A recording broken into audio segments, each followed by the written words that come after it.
Diz assim o versículo 1: E contou-lhes também uma parábola sobre o dever de orar sempre e nunca desfalecer. Amém? Vamos ler mais uma vez? E contou-lhes também uma parábola sobre o dever de orar sempre e nunca desfalecer. Amém? Diga assim: glória ao Pai, ao Filho e ao Espírito Santo de Deus. Sentados, em nome de Jesus. Glória a Deus. Irmãos, com esse versículo primeiro aqui do capítulo 18, que faz parte da parábola do juiz iníquo, que é uma parábola muito conhecida da igreja, onde nos fala de uma viúva que ela tinha uma causa, ela tinha uma demanda contra um adversário, e a única pessoa que poderia ajudá-la naquela demanda seria o juiz daquela cidade. Só que o juiz da cidade, irmãos, ele era um juiz corrupto. Então a Bíblia diz que ele não temia Deus e também não respeitava os homens. Era uma pessoa que não tinha temor, era uma pessoa que não tinha respeito, era uma pessoa que era corrompida. Na verdade, irmãos, ela estava ocupando um lugar errado, porque um juiz, ele não pode ser corrupto. Um juiz, ele não pode ser uma pessoa injusta. Então, na verdade, esse juiz, ele ocupava uma posição que ele não era digno, que ele não era merecedor de estar ali. Esse mundo em que nós vivemos, irmãos, é um mundo de muitas injustiças. Esse mundo que nós vivemos é um mundo que muitas pessoas ocupam lugares que não deveriam ocupar, que muitas pessoas estão em posições que não deveriam estar. E muitas das vezes, quando você vê um mundo tão injusto, quando você vê um mundo tão desonesto, tão corrupto, quando você vê às vezes as pessoas sofrendo, quando você vê as pessoas angustiadas, quando você vê as pessoas pedindo ajuda, e que tantas pessoas que poderiam ajudar, que tantas pessoas poderiam fazer alguma coisa, mas não fazem, você diz: realmente este mundo é mau. Esse mundo é um mundo de desigualdade, é um mundo de injustiça. Mas o Senhor Jesus Cristo, ele disse lá no Evangelho de João, capítulo 16, e versículo 33: no mundo tereis aflições. Então nós fomos ensinados que este mundo é um mundo de aflição. Esse mundo, irmãos, é um mundo de dores. Tanto é que a Bíblia fala que há tempo de rir e há tempo de chorar. Note que a nossa passagem aqui por esta vida não é apenas de risos, mas é também de choro. O nosso caminhar aqui nesta vida não é apenas um caminho tranquilo, mas é um caminho que muitas das vezes tem muitos espinhos, para que passemos por aqueles caminhos às vezes cobertos de espinhos. Mas pastor, como fazer para vencer? Nós vamos tomar, por exemplo, a viúva. Ela foi tantas vezes quanto foi necessário, batendo na porta daquele juiz, até o dia que ele disse com ele mesmo: ainda que não tenham a Deus e também não tenham respeito pelos homens, todavia, como essa viúva me molesta, hei de fazer justiça para que não volte e me importune mais. E aí vem Jesus e diz: ouvi o que diz o injusto juiz. E Deus não fará justiça aos seus escolhidos que clamam a Ele de dia e de noite? Ei, irmãos, quantos aqui creem que Deus fará justiça? Irmãos, nesta noite eu quero ser breve, mas eu quero nesta noite fazer com que você saia daqui convicto de que existem muitas coisas na nossa vida que nós não poderemos parar jamais.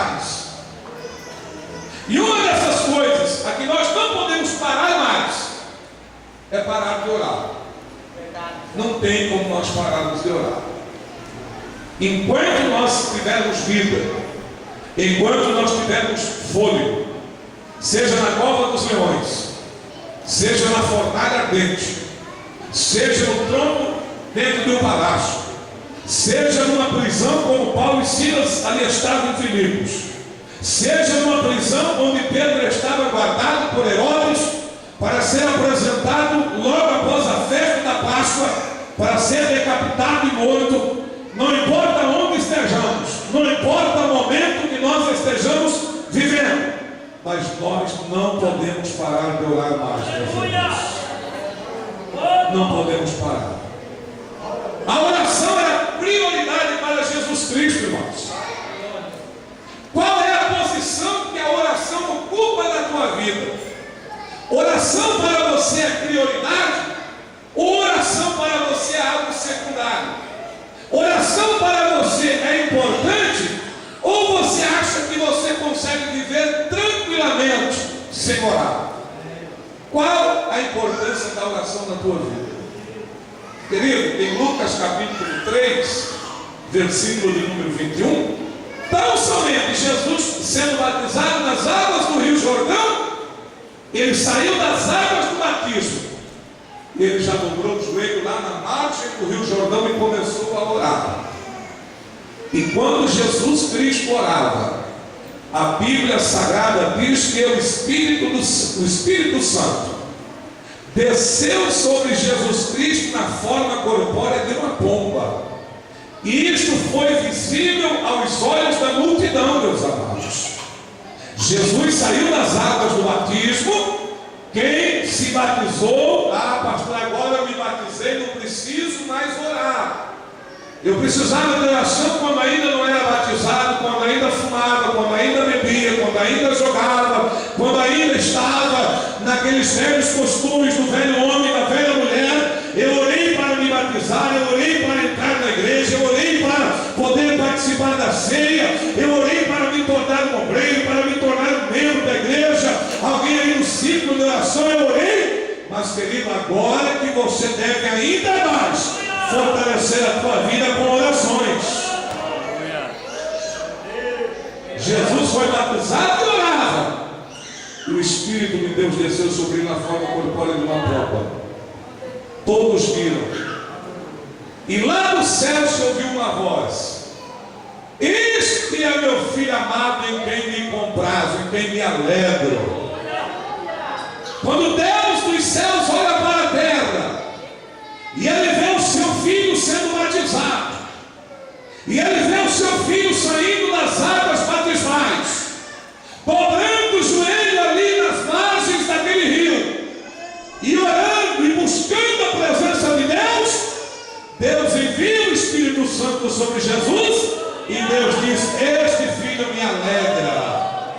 Aleluia. Você quer alegrar o coração de Deus? Vai orar, que Deus vai se alegrar e muito de ver você orar. Amém, meus amados irmãos? Então a oração é a prioridade para Jesus. Você sabia que tudo que Jesus fazia, primeiro ele orava? Ele começou o ministério sozinho, mas aí ele sabia que sozinho ele não podia ficar. Ele precisava de discípulos. Ele tinha o propósito de ter pelo menos 12 apóstolos. Ele poderia sair de qualquer jeito dizendo: vem, vem, vem, vem. Muitos dirigentes de igreja fazem isso. A gente está precisando de um cooperador, vem cooperar com a gente. A gente está precisando de um obreiro, vem ajudar a gente. E aí quando o homem escolhe, a pessoa começa e não termina. Quando o homem escolhe, a pessoa levanta-se e a pessoa cai de novo. Quando o homem escolhe, a pessoa começa animada, mas quando vier o primeiro problema, ela já está desanimada. E sabe qual é a razão da maioria das pessoas que acabam desistindo do ministério? Porque são pessoas escolhidas pelo homem e não escolhidas por Deus. Sabe, quando o Judas ele se enforcou, então precisava alguém para substituir Judas. E aí quando você chega no capítulo 1 de Atos dos Apóstolos, você vê um Pedro que não tem o Espírito Santo de Deus ainda. Você vê um Pedro que havia reconciliado fazia poucos dias. E você vê no capítulo 1 de Atos dos Apóstolos, um Pedro que chega em Jerusalém, entra no cenáculo, e em vez de orar, o Pedro diz: olha, hoje nós vamos fazer uma reunião. Vai ser a nossa primeira convenção.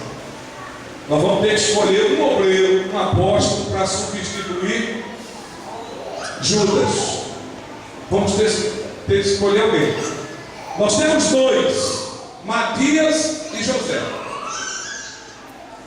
Qual que nós vamos escolher? E a Bíblia diz que escolheram José. Mas é incrível que o José só aparece mesmo na Bíblia no capítulo 1 de Atos dos Apóstolos. Quando você abre o capítulo 2, ele já não aparece mais. No capítulo 3, nem pensar. No capítulo 4, parece que nunca existiu. No capítulo 5, não se menciona. Aí você lê os 28 capítulos de Atos dos Apóstolos e você já não ouve mais falar de José. Você lê as cartas de Pedro e não vê Pedro falar sobre o próprio obreiro que ele escolheu. Pedro escreve a primeira e a segunda carta e Pedro não fala nada sobre o apóstolo que ele escolheu. Por quê? Será que se arrependeu? Não. É porque José foi a escolha do homem. José foi a escolha de Pedro. José foi a escolha de Tiago. José foi a escolha de João. José foi a escolha de Tomé. José foi a escolha dos homens. Porque lá em cima Deus já havia determinado um projeto. Substituição de Judas será feita por Saulo. Saulo vai ser o vaso que eu escolhi. E aí você vê que as pessoas escolhidas pelos homens, elas não prosperam. As pessoas escolhidas pelos homens, elas não vão avante. Mas as pessoas a quem Deus escolhe, elas prosperam e vão avante, meus amados. Então, para Deus, Saulo, que fora chamado também de Paulo, era o substituto legítimo de Judas, enquanto que José era apenas a escolha dos apóstolos. Louvado seja Deus. E diga-se de passagem, uma escolha feita sem oração, irmãos. Tem gente que muda de casa sem orar, muda de trabalho sem orar, muda de igreja sem orar. Tem gente que casa sem orar, separa-se sem orar. Tem gente que viaja sem orar. Tem gente que negocia sem orar. Tem gente que vive sem orar. E é por isso que tem tanta gente arrebentada no meio das igrejas, irmãos. Porque são vidas que vivem sem oração. São vidas que vivem sem perguntar qual é a vontade de Deus para a vida deles. E às vezes, quando as pessoas se dão mal, daí que eles caem na realidade que eles precisam de orações. Aí corre para um, ora por mim, corre para outro, ora por mim, coloca o meu nome na igreja de vocês, coloca o meu nome na campanha. Irmão, você tem que orar, irmão, você tem que orar antes de fracassar. Você tem que orar antes de cair. Você tem que orar antes de sofrer um prejuízo. Você tem que orar antes de pegar o caminho errado e depois ter que voltar tudo atrás novamente. Ore para Deus orientar a tua vida aqui nesta noite. Amém, meus irmãos? E nós não podemos parar de orar.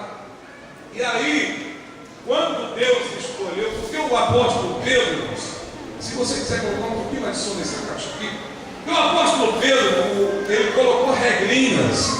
Existem muitas regrinhas dentro das igrejas. Irmão, eu sou favorável a estatuto, sou favorável à convenção, sou favorável a regras, tudo isso eu respeito e vejo necessidade. Mas a gente tem que tomar muito cuidado para não colocar muitas regras. E tem regras que não são de Deus. Aí levantou o apóstolo Pedro e disse: olha, para ser apóstolo, tem que ter conhecido Jesus e tem que ter andado com a gente. Isso é Pedro falando.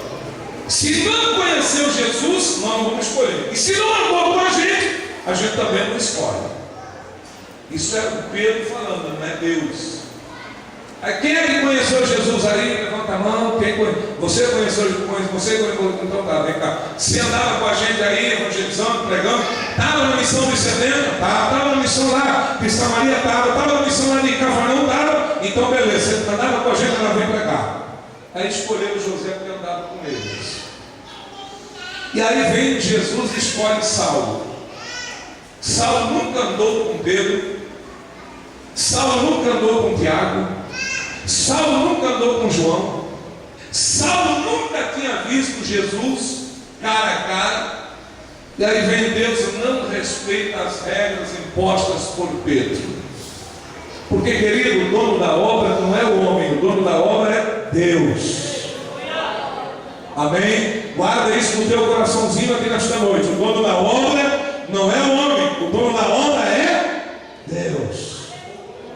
E aí vem Jesus, não toma conhecimento da regrinha de Pedro. Ah, Senhor, mas está no estatuto lá, Senhor, está na nossa primeira convenção lá de Jerusalém, que para ser apóstolo tinha que ter andado com a gente, tinha que ter conhecido o Senhor. E Saulo não te conheceu e nem andou com a gente. Então, aí começaram a dizer que Paulo não era apóstolo. Lembra, irmãos? Lembra? Paulo chegava na igreja para pregar e o pessoal rejeitava a pregação dele. Esse não é apóstolo nada. Apóstolo é Pedro. Pedro andou com Jesus. Mesmo que negou Jesus 3 vezes, mas andou com Jesus. O importante, né, é as regras. Negou 3 vezes. Mas a regra dizia que andou com Jesus. Então, Pedro é apóstolo, Paulo não é. Tiago é apóstolo, Paulo não é. Tomé não creu na ressurreição de Jesus, mas é apóstolo, Paulo não é. Aí a igreja passou a discriminar o apóstolo Paulo. E Paulo tentava fazer das tripas ao coração para provar a autoridade apostólica dele. Paulo tentando provar: irmãos, eu também sou apóstolo. Irmãos, a graça de Deus na minha vida me fez trabalhar mais do que Pedro, mais do que Tiago, mais do que João, mais do que Tomé. Irmãos, a graça de Deus na minha vida me deu capacidade para fazer mais do que aqueles que andaram e conheceram Jesus pessoalmente. Irmãos, não olha para o ontem, olha para a graça de Deus na minha vida. E Paulo tentava provar sua autoridade apostólica. Mas, irmãos, difícil você lidar com os homens, principalmente aquelas pessoas, irmãos, que se estribam muito na sua teologia. Hoje tem um punhado de gente estribada na teologia dele. Hoje tem um punhado de gente estribada na sua própria sabedoria. Aí o cara se estriba ali em cima de final, porque está escrito, porque está assim, porque ele diz assado, porque ele diz desse jeito. Querido, não te estribes na tua própria teologia, na tua própria sabedoria, porque Paulo foi discriminado, Paulo sofreu preconceito, Paulo foi perseguido, murmuraram da vida de Paulo, Paulo sofreu para tentar provar a sua autoridade apostólica e não estava conseguindo, porque a própria igreja trabalhava contra o ministério de Paulo. Aí sabe o que Jesus fez? Vocês estão discriminando Paulo por causa daquela regrinha besta que o Pedro fez lá no capítulo 1 de Atos, dizendo que para ser apóstolo tinha que ter me conhecido e não sei o quê, e vocês não querem aceitar Paulo porque Paulo não me conheceu. Sabe o que Deus fez? Deus pegou Paulo aqui na terra, já que ele não andou com Jesus aqui na terra. Deus pegou Paulo aqui na terra e levou lá no céu.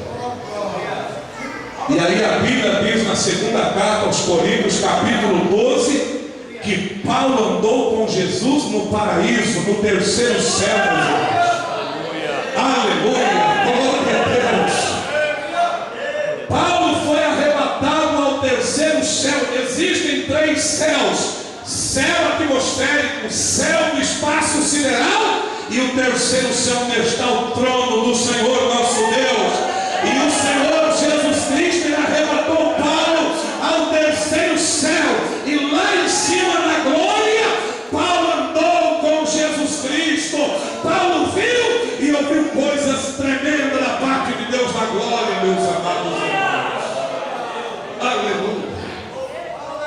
E aí Paulo tinha uma defesa: se não querem me aceitar porque eu não andei com Jesus aqui, mas sabe que aqui eu não andei, mas lá em cima eu andei com ele.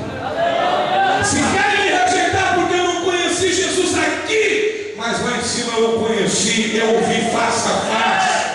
Eu vi coisas inefáveis que agora não me convém falar. Louvado seja Deus.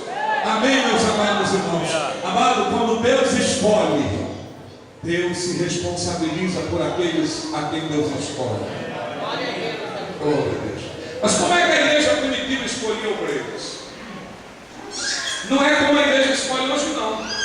Aí o camarada toma um cafezinho na casa do outro, ele sai um cafezinho, sai uma rosquinha, um bolinho de banana, e aí já começa a surgir convite. Ó, você vem cooperar comigo, porque eu vou te levantar presbítero, porque eu vou te levantar pastor, porque eu vou te levantar evangelista. Já vem cooperar comigo, que eu vou te dar uma oportunidade, que eu vou fazer isso por ti.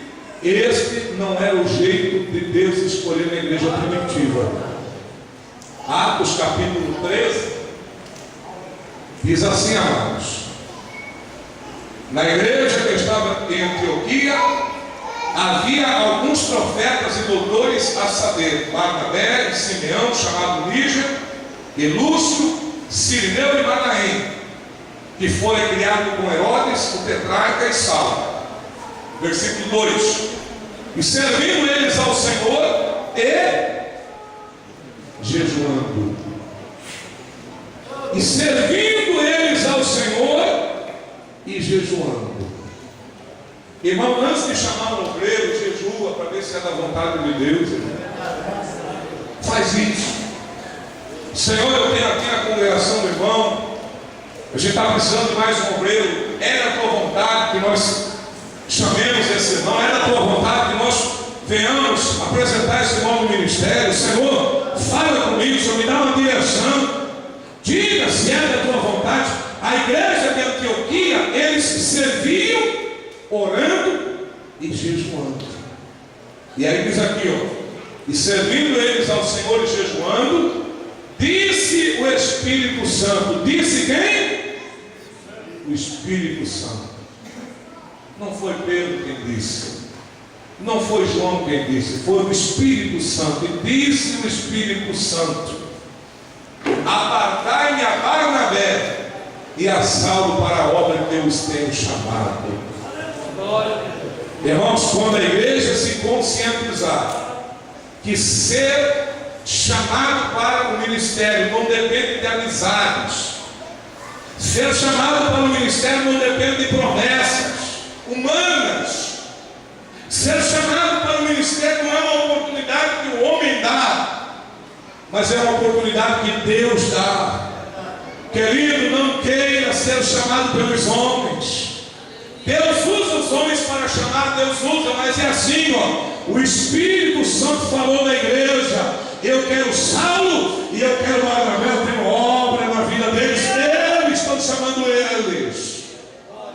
E aí foi um chamado de Deus, meus amados irmãos. Qual foi o dia que Paulo parou de cooperar? Porque tem obreiro, irmão, e ele é que nem um corvo na arca como é. Não é? Soltou o corvo, ele foi e voltou. Não é que tornou a soltar o corvo, ele foi e voltou. Não é que soltou o corvo, ele foi e não voltou mais. É o que acontece quando a gente fica, vai, volta, vai, volta. Chega uma hora que a gente vai e não volta mais. É verdade, meus irmãos. Deixa Deus fazer a obra na tua vida. Você foi chamado para fazer a obra de Deus, como ministro de Deus. Fica firme na presença de Deus. Vamos deixar o Espírito Santo escolher os nossos obreiros, viu, meus irmãos? E vamos pedir que a igreja dê lugar para o Espírito Santo. Vamos pedir que a igreja tenha consciência que se a igreja não orar, Deus não chama. Se a igreja não jejuar, Deus não chama. Se a igreja não consagrar, Deus não aprovará. Nós precisamos orar, jejuar, para que Deus possa escolher pessoas entre nós, amém, meus irmãos?